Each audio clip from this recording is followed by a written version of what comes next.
ဒီနေ့ကတော့အမတို့ shortcut တွေကိုကိုယ်ပိုင်ဘယ်လိုဖန်တီးမလဲဆိုတာကိုရှင်းပြပေးသွားမှာဖြစ်ပါတယ်။အဲ့ဒီအတွက်ကြောင့်အရင်ဦးဆုံးအမတို့ create shortcut ကိုဖန်တီးတော့မယ်ဟေ့ဆိုလို့ရှိရင်အမတို့အရင်ဦးဆုံး shortcut တွေကိုတွားမယ်ဆိုတဲ့အတွက် window တွေက preference ကိုတွားလိုက်မယ်နော်။အဲ့ထဲကနေမှ shortcut ကိုရွေးထားမယ်နော်။အကယ်၍ဒီနေရာတွေဖြစ်နေတယ်ဟေ့ဆိုလို့ရှိရင်အမတို့ shortcut ကိုပြန်ရွေးပေးမယ်နော်။ shortcut ကို left click လေးနဲ့ပြန်ရွေးပေးမယ်။ပြီးပြီဆိုလို့တော့အမတို့က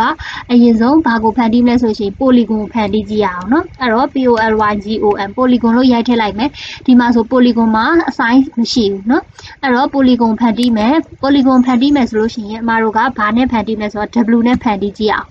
w နဲ့ဖန်တီးကြည့်မယ်ပြီးတော့ plus လို့ပြောလိုက်မယ်ပြီးပြီဆိုလို့ရှိရင် w အဆိုင်ဖြစ်သွားပြီဆိုလို့ရှိရင် okay လို့ပြောလိုက်မယ်ဒါဆိုလို့ရှိရင် polygon မှာ shortcut ရှိသွားပြီပထမတော့က polygon မှာ shortcut မရှိဘူးเนาะအဲ့တော့ polygon မှာ shortcut ရှိသွားပြီအဲ့တော့အမတို့ w လို့နှိပ်လိုက်တာနဲ့polygon ဖြစ်သွားပြီ w လို့နှိပ်လိုက်တာနဲ့အမတို့ shortcut ဖြစ်တဲ့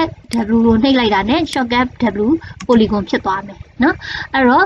ဒါကကြတော့အမတို့ polygon shortcut ကိုဖန်တီးတာကိုပြောတာเนาะအကယ်၍အမတို့က window အမတို့က polygon ကိုမလိုချင်ဘူးဆိုလို့ရှိရင်လည်းပြန်ရတယ်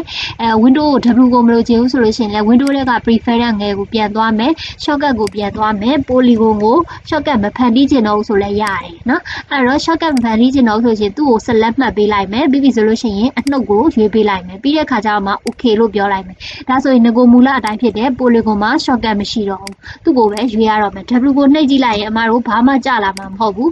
w ကိုနှိပ်ကြည့်လိုက်ရင်ဘာမှကြလာမှာမဟုတ်တော့ဘူးเนาะဒါကကြတော့ shortcut ကိုဖန်တီးသွားတာကိုပြောတာเนาะ